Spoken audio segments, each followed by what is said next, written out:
میرے ساتھ اس پروگرام میں ہمیں انتظار ہوا کرتا ہوتا ہے جناب امبیسڈر ہیں دنیا جہان کا میں آپ نے اپنی خدمات انجام دی ہیں، مختلف دنیا کے لیڈر سے آپ نے ملاقات کی ہوئی ہے۔ کرامت اللہ غوری صاحب لکھتے بھی بہت خوبصورت ہیں، بڑا خوبصورت ایک شعر آج کی صورتحال پہ، اور انہوں نے ایک لفظ جو کہا تو مجھے اس پہ بے اختیار یاد ہے۔ میں تو آج ہی صبح ایک پوئم دیکھ رہی تھی، مظفر وارثی کی پوئم تھی، 30 سال پہلے انہوں نے لکھی تھی، اس میں بھی اشارے اس وقت کے پولیٹیشنز کے لیے یہی تھے۔ میں وہ وقت ہوا تو میں وہ پوئم بھی آپ کے ساتھ ضرور شیئر کروں گی۔ جناب کرامت اللہ بڑی خوبصورت، مجھے بلکہ اس شعر کے چند الفاظ پہ علامہ اقبال ان کی بھی یاد آئی کہ کرگسوں کے نرغے میں گھر گیا میرا شاہین۔ سر آپ کو خوش آمدید کہتی ہوں، السلام علیکم۔ شکریہ عرفہ، وعلیکم السلام۔ وہ شعر ابھی آتے ہوئے وارد ہوا ہے، وقت کا ستم دیکھو، وقت کا ستم دیکھو، ہے عروج زاغوں کو، ہاں ہے عروج زاغوں کو، کرگسوں کے نرغے میں گھر گیا میرا شاہین۔ او مائی گاڈ، کہ وہی چیلے اور ان کے نرغے کے بیچ میں پاکستان آ کے جو گدھوں کی طرح سے پاکستان کو نوچ رہے ہیں۔ ایگزیکٹلی سر، آج میں بلکہ جب آپ نے واقعی بڑے دکھ کا اندازہ ہوتا ہے کہ وقت کا ستم دیکھو، ہے عروج زاغوں کو، کرگسوں کے نرغے میں گھر گیا میرا شاہین، اپنے وطن اور اپنی مٹی سے محبت کا اظہار کیا۔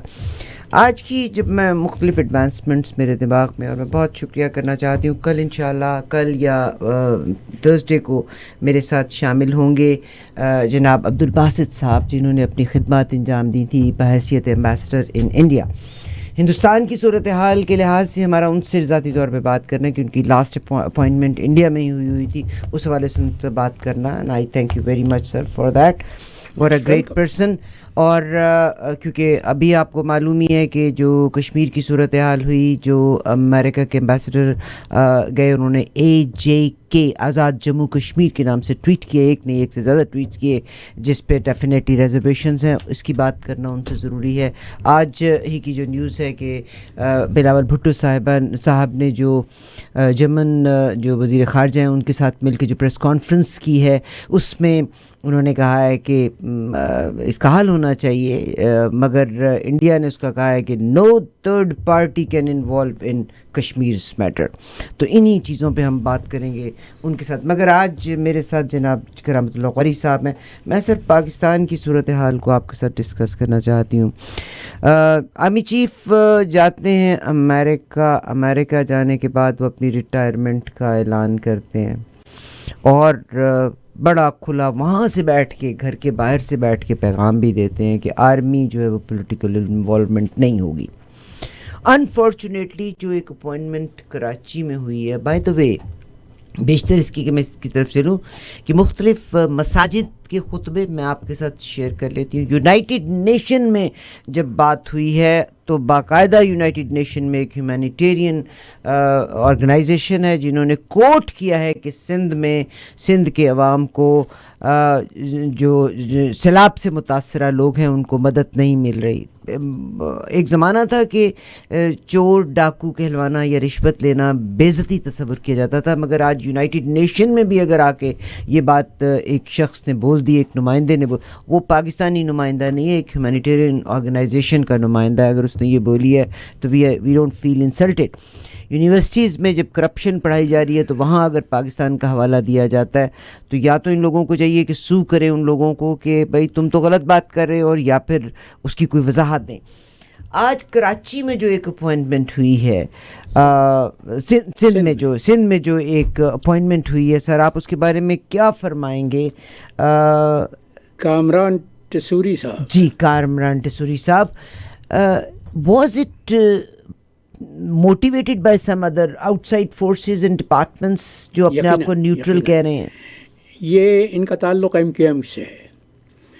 2016 میں ذرا تھوڑی سے پیچھے لے جانا چاہتا ہوں اپنے سامعین کو، ناظرین کو۔ 2016 میں میرے خیال سے 12 اگست تھی، کون سی تاریخ تھی، جب الطاف حسین نے پاکستان کے خلاف زہر اگلا تھا، جس پہ بعد بین لگا تھا۔ اس کے بعد ان پر پابندی لگا دی گئی تھی کہ ان کی تقاریر تقاریر تو کم، وہ حرزہ سرائی جسے میں کہتا ہوں، ان کی حرزہ سرائی پر پابندی لگا دی گئی تھی کہ وہ اب نشر نہیں ہوں گی۔ اس کے بعد ایم کیو ایم 2 دھڑوں میں بٹ گئی۔ ایم کیو ایم لندن جو الطاف حسین کے تابع ہے، اور ایم کیو ایم پاکستان جس پر وہ لوگ برسر اقتدار آئے جو الطاف حسین کے پاکستان دشمن رویے سے مطابقت نہیں رکھتے تھے، اس کے خلاف تھے۔ صحیح۔ لیکن پھر وہ ایم کیو ایم پاکستان بھی 2 دھڑوں میں بٹ گئی، اور 2 دھڑوں میں بٹی اس لیے کہ ڈاکٹر فاروق ستار جو اس وقت کنوینر تھے الطاف صاحب کی پارٹی، الطاف حسین کی پارٹی کے، ایم کیو ایم کے، ان کا اصرار یہ تھا کہ کامران ٹیسوری کو نائب کنوینر لگایا جائے۔ باقی تمام سرکردہ اراکین اس کے خلاف تھے۔ نتیجہ یہ ہوا کہ فاروق ستار نے کنوینر کا عہدہ چھوڑنا بہتر سمجھا، بجائے اس کے کہ وہ کامران ٹیسوری کی حمایت ترک کر دیتے، اور اس کے نتیجے میں کراچی میں ایم کیو ایم کے 2 دھڑے بن گئے۔ ایک تو پہلے ہی سے دھڑا تھا عامر کا جو منحرف تھے، لیکن اس کے بعد یہ ہوا کہ ایک تو ایم کیو ایم بہادر آباد ہو گئی، اچھا، اور ایک ایم کیو ایم پی آئی بی کالونی ہو گئی۔ پی آئی بی کالونی ڈاکٹر فاروق ستار کا دھڑا تھا، جسے وہ اپنی 1.5 اینٹ کی مسجد لے کے الگ ہو گئے۔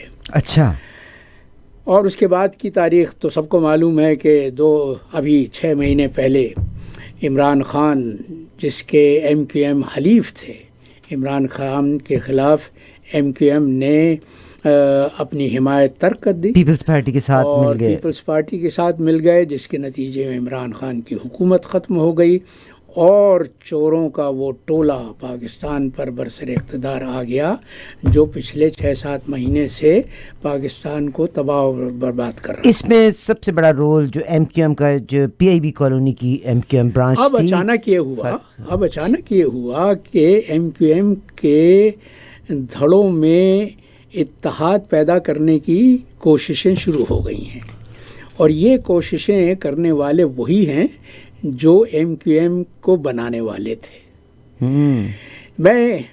یہ شاید اس لیے کہ کراچی میں، سندھ میں، حالانکہ واحد پی ٹی آئی جماعت ہے جس نے ایم کیو ایم کا زور ہونے کے باوجود سندھ میں واضح برتری حاصل کی تھی۔ ایم کیو ایم بنائی کیوں گئی تھی؟ پہلے تو یہ پوچھو مجھ سے کہ ایم کیو ایم پیپلز پارٹی کو توڑنے کیوں بنائی گئی تھی؟ پیپلز پارٹی کا کراچی میں زور کم کرنے کے لیے، اور بنانے والے وہ تھے جنہیں پاکستان میں بادشاہ گر کہا جاتا ہے، صحیح، ہماری اسٹیبلشمنٹ۔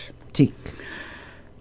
اور پھر اس کے بعد سے مستقل سرپرستی جاری رہی، یہاں تک جاری رہی کہ جب سرپرستوں نے ایم کیو ایم کو منع کیا کہ تم ایک الیکشن میں حصہ نہیں لوگے، تو ایم کیو ایم نے اس الیکشن میں حصہ نہیں لیا تھا۔ یہ 1990 کی بات ہے۔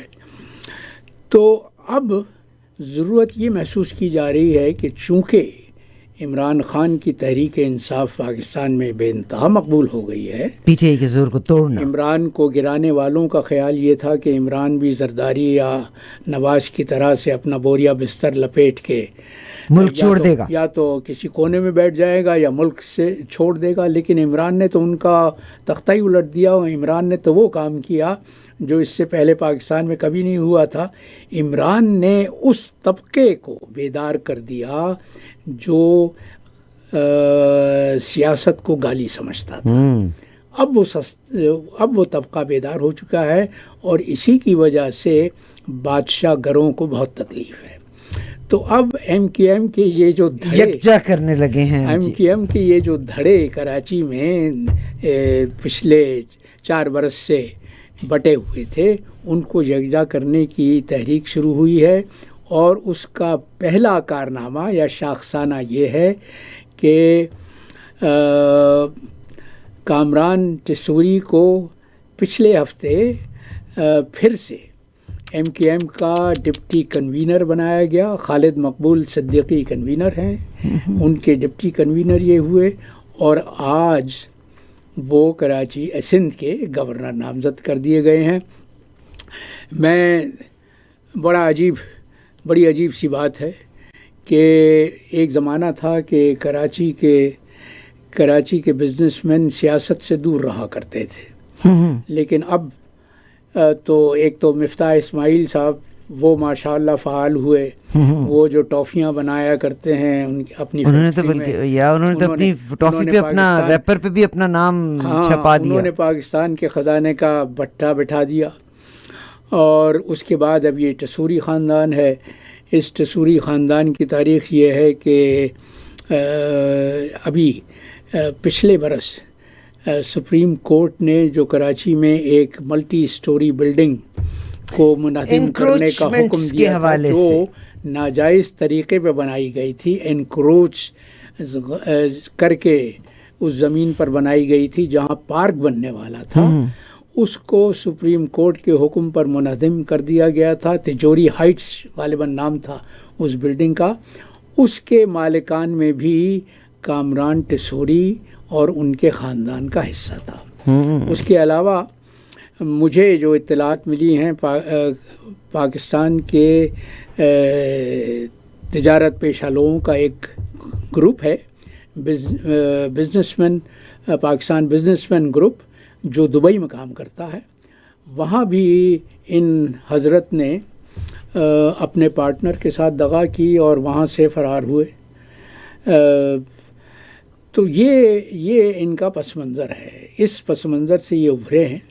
لیکن المیہ یہ ہے کہ اس وقت جو لوگ پاکستان میں برسر اقتدار ہیں اور ان برسر اقتدار لوگوں کے جو سہولت کار ہیں، وہ ان کو اس بات سے کوئی غرض نہیں ہے، کوئی دلچسپی نہیں ہے کہ برسر اقتدار لوگوں کا ماضی کیا ہے، ان کا کردار کیا ہے. عرفہ یہ تو پاکستان کا المیہ ہے. مجھے یاد ہے ایک آج کی وقت کی ایک بہت بڑی ٹیلی ویژن چینل ہے، میں نام نہیں لوں گا، لیکن اس کے جو بانی تھے حاجی صاحب، وہ ایک زمانہ تھا کہ کراچی میں پولیس کی جو وانٹڈ لسٹ تھی اس میں سر فہرست تھے. اس کے بعد انہوں نے نواز شریف سے تعلقات بڑھائے، سانٹھ گانٹھ کی تعلقات بڑھائے. اور اس کے بعد وہ دور آیا کہ ہمارے ڈیپٹی چیف آف پروٹوکول کو دفتر خارجہ کا ایک ونگ کراچی میں رہتا ہے جو صرف پروٹوکول سے متعلق ہے. اس پروٹوکول ونگ کے ڈیپٹی ڈائریکٹر کو پرائم منسٹر کی ہدایات تھیں کہ حاجی صاحب جب کبھی کراچی تشریف لائیں تو airport per deputy chief of protocol in کا استقبال کیا کرے. اور یہ پریکٹس جاری رہی. وہ میرا ساتھی اتفاق سے ٹورانٹو ہی میں ہے جس کو یہ فریضہ سونپا گیا تھا کہ وہ حاجی صاحب کا استقبال کرے.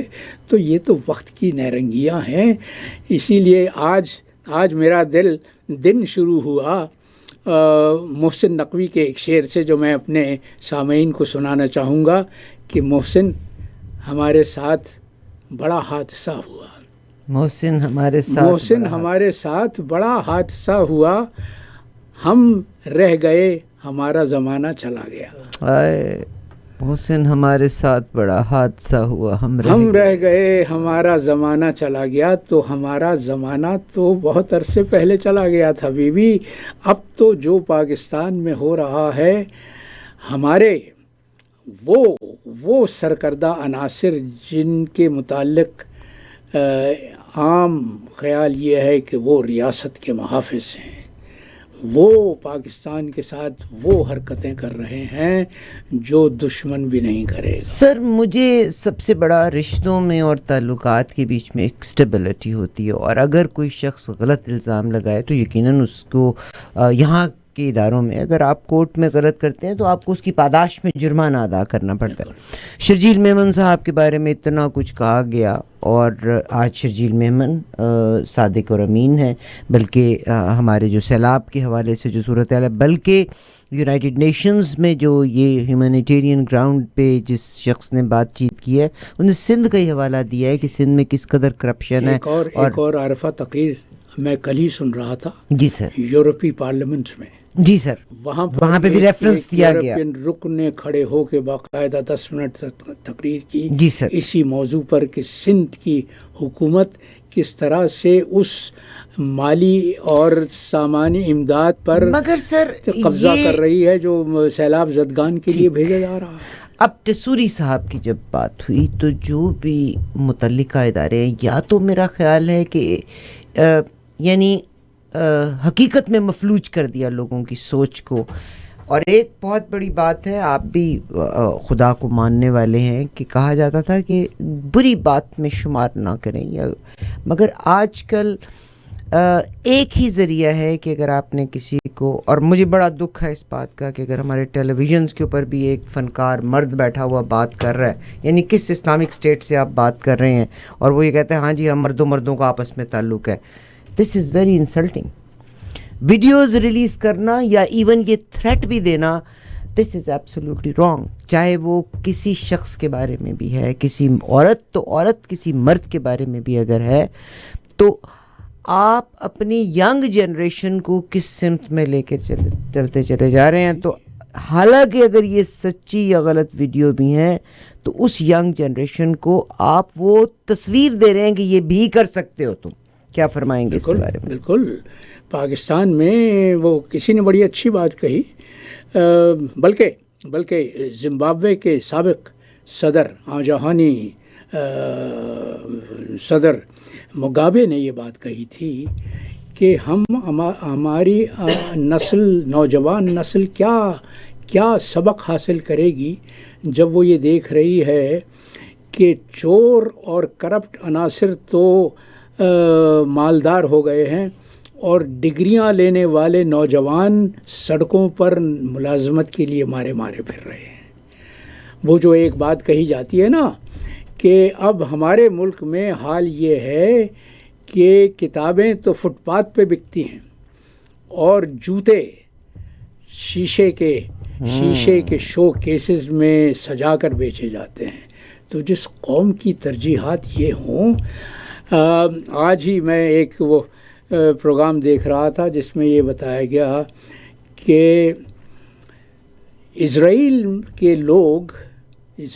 کے باسی سال میں 72 کتابیں پڑھتے ہیں, اوسط یہ ہے. اور ہمارے ہاں کتابیں پڑھنے کا اوسط جو کسی نے نکالا ہے, پتہ نہیں واللہ عالم کہ وہ صحیح ہے کہ اس حد تک درست ہے, ہم صرف سال کے 6 منٹ کتب بینی پر خرچ کرتے ہیں. اور اس کا ایک ثبوت تو یہ ہے, میں خود مصنف ہوں, میں شاعر ہوں, میری 10 کتابیں شائع ہو چکی ہیں. 22 کروڑ کی آبادی کا ملک ہے جس میں پہلی بار جو کتاب شائع ہوتی ہے وہ 1000 کی تعداد میں ہوتی ہے, اور 1000 کی کتابیں اگر بک جائیں تو اس کو مصنف کی بڑی کامیابی سمجھا جاتا ہے. اسی لیے میرے دوست مجھے مبارکباد دیتے ہیں کہ میری بار شناسائی کے 4 ایڈیشن چھپ کر ختم ہو چکے ہیں. جس ملک میں سوچو, یہ فکر کرنے کا موضوع ہے, فکر کرنے کا مقام ہے کہ 22 کروڑ کی آبادی کے ملک میں 1000 کتابیں بیچنا مشکل ہو جاتا ہے. کہاں جا رہے ہیں ہم؟ سر اس میں لوگوں کا, پڑھے لکھے لوگوں کا رول بھی ہے کہ کچھ لوگ ہم ہر چیز کی اینٹی ایک مہم چلانا شروع کر دیتے ہیں انگریزی کے خلاف, حالانکہ انٹرنیشنل لینگویج انگریزی ہے. آج رشیا مات کھا رہا ہے نا, اور اگر رشیا پٹ رہا ہے تو اس لیے پٹ رہا ہے کہ رشیا کے پاس CNN نہیں ہے. اب انہوں نے RT شروع کیا جس کو کہ بلاک کر دیا گیا. بہت اچھی یہاں پر ہر آدمی اٹھ کے یہ کہتا ہے کہ جی انگریزی کو آپ نے سر کے اوپر سوار کر لیا, انٹرنیشنل لینگویج از انگریزی. CNN ہر زبان میں اپنی زبان اپنا موقف کر لیتا ہے، مگر پاکستان کا المیہ یہ کہ ہم کسی ایک پٹڑی پہ چلیں، جو بھی کام ہونے لگتا ہے 4 اپوزیشن. میں سر آپ کو بیشتر اس کہ ہم کسی اور طرف چلیں. بلیک واٹر CIA کا جو پروجیکٹ تھا ان پاکستان ایک بات سن لو اس سے پہلے. جی سر. وہ میرے مولا علی کا قول ہے کہ اپنے بچوں کو آنے والے وقت کے لیے تیار کرو، تمہارے موجودہ وقت کے لیے تیار نہ کرو، اس لیے کہ ان کا زمانہ کچھ اور ہوگا. تو ہندوستان میں کہتا ہوں خدا کروٹ کروٹ جنت نصیب کرے سر سید احمد خان کو. وہ پہلے علی گڑھ اسکول، وہ پہلے انسان تھے تعلیم کی اہمیت کو غور کیا، جنہوں نے یہ صحیح درست اندازہ لگایا کہ مسلمانوں کو مغربی تعلیم کی ضرورت تھی. ان کو اپوزیشن کا سامنا کرنا پڑا اور ان کے خلاف کیا کیا الزام لگے، اپوزیشن کا سامنا، ان کے خلاف کفر کے فتوے لگے. ایگزیکٹ سر. میں نا مجھے بڑا غم ہے اس بات کا، اور ہندوستان کے دنیا کے کسی بھی آپ ایک ادارے کو اٹھا کے دیکھ لیے، لیڈنگ پرسنالٹی از ایک انڈین، بیکاز انگریزی وہاں کا ایک کامن زبان ہے. ہمارے ہاں تو انفارچونیٹلی بندر کے ہاتھ میں اس طرح آیا ہوا ہے کہ ہم نے تو ٹویٹ بھی کرنا ہے تو رومن اردو کے بھی کرنا ہے، انگریزی کے ہجے ملا کے اردو میں ٹویٹ کرنا ہے. میرا سر آپ سے سوال ہے، it's a very important question, کیونکہ ابھی ہمارے جنرل صاحب تشریف لائے ہوئے تھے امریکہ میں، اور امریکہ میں جو تھنک ٹینکس ہیں ان سے بھی ملاقات ہوئی. One of the x ambassador جو ہمارے پاکستان کے آئی بلیو سو حسین حقانی صاحب سے بھی ملاقات ہوئی. حالانکہ حسین حقانی صاحب ملاقات ہی نہیں ہوئی، ہاں حسین حقانی ان کی ملاقاتوں میں ان کے ساتھ شریک تھے. میں اسی سمت میں جا رہی ہوں. پاکستان میں جو بلیک واٹر کا ہوا تھا کہ پاکستان میں کنٹینر امریکہ سے جایا کرتے تھے جن کو کوئی اوپن نہیں کر سکتا تھا، ٹھیک ہے. ان کے بیچ میں اسلحہ بھی گیا، ان کے بیچ میں ہر طرح کے آلات اوزار گئے، اور یہ this is the time and tenure when Hussain Haqqani was there. After Peoples Party was gone, Hussain Haqqani is in امریکہ.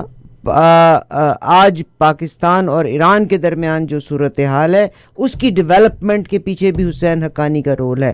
پاکستان کے اگینسٹ جتنے ادارے کام کر رہے ہیں ان کی فنڈنگ کے لیے بھی حسین حقانی مین ریسورس پرسن ہے. واٹ از دا ریزن کہ عام پاکستانیوں کی 450 سائٹس کو تو پکڑ لیا، کس حیثیت میں پاکستان کی گورنمنٹ اور پاکستان کے نمائندوں نے حسین حقانی کے ساتھ ملاقات کی اور ان کی سپرویژن میں انہوں نے مختلف ملاقاتیں کی؟ یہ سوال تو جنرل قمر باجوہ سے کرنا چاہیے. اور میں کل رات کو ایک اخبار کے لیے کالم لکھ رہا تھا، میں نے اسی موضوع پہ کالم لکھا ہے. مجھے خواب آ گئی اور میرا تو دل تڑپ رہا ہے. آپ یقین کیجیے میرا دل خون کے آنسو ہوتا ہے جب میں یہ بات سوچتی ہوں. حقانی وہ شخص ہے جس کو پاکستان کی سب سے بڑی عدالت پاکستان کا غدار قرار دے چکی ہے، جس نے چلیے صاحب عدالت کا بھی آپ واپس لے لیجئے گا. بلیک واٹر کا کیس ہوا تھا، حسین حقانی کے دور میں ہوا تھا. جتنے لوگوں کو ویزے ملے تھے حسین، آئی پرسنلی نو پیپل جن کو وہ فنڈ کرتے ہیں وہاں سے بیٹھ کے، اور جن آرگنائزیشنز بلوچ کی جو مہم پاکستان کے اگینسٹ چلی تھی دیٹ از لیڈ بائی حسین حقانی. تمہیں معلوم ہے کہ میرا پس منظر کیا ہے، میں تو سفیر رہا ہوں. تو مجھے یاد ہے کہ میں واشنگٹن گیا تھا اس زمانے میں ایک دورے پر، جب حسین حقانی وہاں سفیر تھا، اور وہ جو فارن سروس کے جو جونیئر افسران وہاں پہ کام کر رہے تھے میرے سامنے رو رہے تھے وہ اس بات پر کہ سر ہم کیا کریں، ہم تو ویزے نہیں دیتے. سفیر صاحب اپنے احکامات سے، اپنے دستخطوں سے ان کو ویزے جاری کرتے ہیں جن کو ویزا دینا نہیں. سر اس بات کو بھی آپ چھوڑیے گا، انہوں نے مین سٹریم کے اخباروں میں جتنے آرٹیکلز لکھے اسی اسٹیبلشمنٹ کے اگینسٹ لکھے تھے. ہاں تو وہی کرتے نہیں، تو میں یہی تو کہہ رہا ہوں جنرل صاحب کس کیپیسٹی میں اس کو ملے کہ جنرل صاحب سے سوال کرنا چاہیے کہ جس شخص کو پاکستان کی سب سے بڑی عدالت پاکستان کا غدار قرار دے چکی ہے، آپ اول تو میں یہ سوال کرتا ہوں کہ ایک شخص کی ریٹائرمنٹ میں 7 ہفتے باقی ہیں، 6 ہفتے باقی ہیں اب، تو وہ کیوں واشنگٹن گیا، کس مقصد سے گیا؟ سر چلے گئے، اور صرف نہیں، تنہا نہیں گئے، باقی جنرلز کو 3 لوگوں کو جرنیلوں کو بھی لے کر گئے، ان کو متعارف کروانے کے لیے گئے تو اس سے ایک عام آدمی، اپنی بات چھوڑ دو، ایک عام آدمی پاکستان کا باشعور شہری کیا نتیجہ اخذ کرے گا کہ ان لوگوں کو ساتھ لے جانے کا مقصد یہ ہے کہ امریکہ سے آشیرواد حاصل کی جائے کہ ان میں سے فلاں فلاں شخص میرا جانشین ہوگا.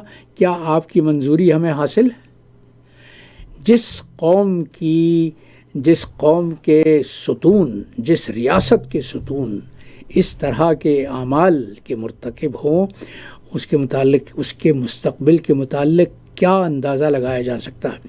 سپریم کورٹ کی بات ہو رہی ہے، وہی سپریم کورٹ جس نے آرٹیکل 62 کے تحت نواز شریف کو تا حیات سیاست کے لیے نااہل قرار دیا تھا، اسی عدالت عظمیٰ کا چیف جسٹس کل یہ کہہ رہا ہے کہ آرٹیکل 62 ایک سیاہ قانون ہے، اور اس کا فائدہ اٹھاتے ہوئے نواز شریف نے کل نواز شریف نے بڑی لمبی پریس نواز نے جو پریس کانفرنس کی ہے، بہت لمبی پریس، ان کو جواز فراہم کیا ہے چیف جسٹس کے ان کلمات نے کہ 62A سیاہ قانون ہے. جب عدالت عالیہ کا سربراہ یہ کہے اپنے آئین کے ایک آرٹیکل کے متعلق کہ وہ سیاہ قانون ہے، اس ملک میں، اس قوم میں قانون کی عملداری کیا ہوگی؟ میں تو سر پیٹتا ہوں اپنا، کبھی تنہائی میں بیٹھتا ہوں کہ یہ اس قوم کو کس سمت میں لے جایا جا رہا ہے. سر حسین حقانی کی آپ ایز امبیسڈر رہے اور دنیا کی امبیسڈرز میں یا اس پوزیشن کے اوپر سب سے امپورٹنٹ پوزیشن وقت کا فرعون امریکہ کے پاس سب سے بڑی، حسین حقانی صاحب نے کون سا امتحان یا ڈپلومیسی کا کیا پاس کی ہوئی تھی کہ he is not a career diplomat? صحیح، تو کیا اٹ واز کہ زرداری صاحب کو پسند تھے؟ وہ زرداری صاحب کے پسندیدہ تھے، زرداری صاحب کے معتمد تھے، اور حسین حقانی نے اپنے کرتوتوں سے اس کا واضح ثبوت فراہم کیا کہ وہ زرداری کا کیوں چہیتا تھا. اس نے پاکستان کا سفیر ہوتے ہوئے واشنگٹن میں خط لکھا امریکہ کے ڈیفنس سیکرٹری کو، جس میں یہ کہا گیا کہ پاکستان کی سیاست میں فوج کے عمل دخل کو کم کرنے کے لیے مدد کی جائے. مگر سر یہاں پہ آگے آج انڈیا نے جو خط لکھا ہے امریکہ کو، اس میں انہوں نے یہی جو انہوں نے کلیئر کیا برلن کے ساتھ بھٹو صاحب، بلاول صاحب کی بات چیت کو، تو انہوں نے کہا کہ Pakistan is ruled by American army dictators, انہوں نے اس طرح کا بیان دیا ہے. مگر آرمی کے چیف کا وہاں جانا، اور چلیے جی انہوں نے تو اب ریٹائر ہو جانا ہے، مگر آنے والے لوگوں میں سے کچھ لوگ ان کے ساتھ موجود بھی تھے، تو کیوں کسی نے آبجیکشن نہیں کیا کہ ایک شخص جو واضح طور پہ ہی از اے ٹریٹر، جب ایم سے بلاک کیا، ایم سے الطاف حسین کو بلاک کیا پاکستان سے، تو this is the only man he did multiple meetings, اور یہ یہاں سے ٹورنٹو سے بھی لوگوں کو لے کے جایا کرتے تھے، خود بھی شامل ہوا کرتے تھے، اور الطاف حسین صاحب سے ملاقات کیا کرتے ہوتے تھے. وہاں کے اخباروں میں پاکستان آرمی کے بارے آپ نے کہا کہ انہوں نے مراسلہ لکھا، تو وہاں پر بھی انہوں نے اسی کے بارے میں ہی کہا. وہ مجھے کہہ رہے ہیں کہ عارفہ بی بی بچ کے رہو. اینی ویز، تو کیا وجہ ہے کہ یہ لوگ، میرے پاس اس کا جواب نہیں ہے کہ جس شخص نے ملک کو اتنا ڈیمیج کیا بلوچ موومنٹ کے لحاظ سے، کیوں اس سے ملاقات کی؟ اس کا جواب تو وہی دے سکتے ہیں. کیا فرمائیں گے ٹورڈز اینڈ؟ یہی ہے کہ پاکستان پر بڑا سخت، بڑا کڑا وقت آ کے پڑا ہے. یہ ربیع الاول کا مہینہ ہے، ماہ مبارک ہے، اس کی پیدائش کا مہینہ ہے جو عالمین کے لیے رحمت بن کر آیا تھا. تو مجھے تو آج کل مولانا الطاف حسین حالی کا وہ شعر بہت یاد آتا ہے جو انہوں نے مد و جزر اسلام میں لکھا تھا کہ اے خاصۂ خاصان رسول وقت دعا ہے، امت پہ تیری آ کے عجب وقت پڑا ہے، امت پہ تیری آ کے جب وہ دین جو نکلا تھا بڑی شان سے گھر سے، پردیس میں وہ آج غریب الغربا ہے۔ بہت خوب، بہت خوب، بہت خوب، آپ کا بہت شکریہ صاحب۔ یہ سوال جن کا کوئی جواب نہیں ہے، آپ کا شعر بہت پیارا جناب، میں انہی کی زبانی سننا چاہوں گی کہ وقت کا ستم دیکھو۔ جناب کرامت اللہ غوری صاحب وقت کا زندگی ستم کے دیکھو، 30 ہے بلکہ عروج 35 زاغوں دہائیاں کو۔ آپ نے as an ambassador meeting with the different leaders, knowing in between the lines، انہی کے تجربات کو شیئر کرنے کا موقع ملتا ہے۔ شیئر ہو جائے پھر۔ ہاں وہ وقت، وہ تو میں ابھی جو شعر ہوا تھا کہ وقت کا ستم دیکھو ہے عروج زاغوں کو، کرگسوں کے نرغے میں گھر گیا میرا شاہین۔ اور اس پہ مجھے محسن بھوپالی کا وہ قطع یاد آتا ہے جو لازوال ہے، جو اس ملک کے، اس قوم کے افعال و اعمال پر حرف آخر میں اس کو کہتا ہوں کہ جاہل کو اگر جہل کا انعام دیا جائے، جاہل کو اگر جہل کا انعام دیا اس حادثہ وقت کو کیا نام دیا جائے، میں خانے کی توہین ہے، رندوں کی ہتک ہے، کم ظرف کے ہاتھوں میں اگر جام دیا جائے، کم ظرف کے ہاتھوں میں اگر تو کم ظرفوں کے ہاتھوں میں Sad ہے سر۔ جام بھی ہے، میں خانہ بھی ہے۔ الطاف حسین صاحب کا کیا ری ایکشن ہے جناب ٹسوری صاحب کے آنے پہ؟ نہیں، الطاف حسین تو بہت خوش ہوگا۔ واٹ اباؤٹ جناب بلکہ فاروق ستار صاحب؟ اب تو میں نے یہ سنا ہے، اور میں ایم کیو ایم کو بہت قریب سے جانتا ہوں، میرے تو گھر کی بات ہے، میری اپنی سالی اس کی رابطہ کمیٹی کی رکن ہے، اور وہ کامران ٹسوری کے گورنر سندھ بنائے جانے کی وہ تنہا تھی جس نے مخالفت کی اصولوں کی بنیاد پر۔ تو اب میں نے یہ سنا ہے کہ الطاف حسین کی واپسی کا راستہ استوار کرنے کی کوششیں بھی جاری ہیں۔ اچھا، ان کو بھی واپس لے آیا بالکل جائے؟ اسی طرح جیسے نواز شریف کی واپسی کی راہ ہموار کرنے کی کوشش کی جا رہی ہے، تو مجھے چندہ تعجب نہیں ہوگا اگر اگلے چند ہفتوں میں، چند مہینوں میں یہ دونوں کردار لندن سے پاکستان واپس آ جائیں۔ اب تو پاکستان میں کچھ بھی ہو سکتا ہے۔ یہ تو وہ جو فاروق ستار صاحب، نہیں، فاروق ستار تو بہت خوش ہیں۔ فاروق ستار تو بہت خوش ہیں۔ فاروق ستار نے، میں نے بتایا نا کہ فاروق ستار نے 4 برس پہلے کو سپورٹ کیا، کنوینر شپ چھوڑ دی تھی صرف اس بات پر کہ وہ کامران ٹسوری کو اپنا نائب بنانا چاہتے تھے، اور باقی اراکین اس کے حق میں نہیں تھے۔ تو فاروق ستار کو تو میں نے ابھی دیکھا، وہ BBC کی میں خبریں دیکھ رہا تھا، اس میں فاروق ستار کا ٹویٹ میں نے دیکھا، انہوں نے اپنی مسرت کا جو اظہار کیا ہے، تو وہ اس میں تو کوئی شک و شبہ ہی نہیں۔ شاید یہ وجہ تو نہیں تھی کہ MQM تھوڑی سی دل برداشتہ ہو رہی تھی یہ جو ڈیموکریٹک الائنس ہے، تو just to keep them on Tessori صاحب کو گورنری دے دی گئی، کیونکہ خیال تھا نا کہ شاید تحریک عدم اعتماد آ جائے۔ MQM پر مجھے غصہ بھی آتا ہے، مجھے ترس بھی آتا ہے۔ اچھا، ترس یوں آتا ہے کہ وہ بے بس ہیں۔ MQM کی مثال تو پنجرے میں بند ان چڑیوں کی سی ہے جن کے لیے پنجرے کا دروازہ صرف اس وقت کھولا جاتا ہے جب پنجرے کے محافظ کو یہ ضرورت محسوس ہوتی ہے کہ اب ان چڑیوں کو کھلی فضا میں پرواز کرنے کے لیے اجازت دے دی جائے۔ چونٹیاں اور مکڑیاں بہت ساری ہو گئی ہیں، ان چونٹیوں کو ایم کیو ایم نے جس طرح سے ملک دشمنی کی ہے عمران کے ساتھ اپنا اتحاد ختم کر کے، اس کے بعد کراچی میں ایم کیو ایم کا مستقبل تاریک ہے۔ تو اب وہی لوگ، وہی قوتیں، وہی ادارے جو ایم کیو ایم کو بنانے والے ہیں، وہ یہ چاہتے ہیں کہ ایم کیو ایم کو پھر سے تمام دھڑوں کو یکجا کر دیا جائے، تاکہ تحریک انصاف کے خلاف کوئی ایک ایسی کریڈیبل، جس کو کہتے ہیں نا کریڈیبل فورس قائم ہو سکے جو تحریک انصاف کو ٹف ٹائم دے سکے، تحریک انصاف کا مقابلہ کر سکے. لیکن یہ کوششیں برابر نہیں ہوں گی کیونکہ لوگوں میں شعور آ گیا. لوگ اب بیوقوف بننے کے لیے آمادہ نہیں ہیں.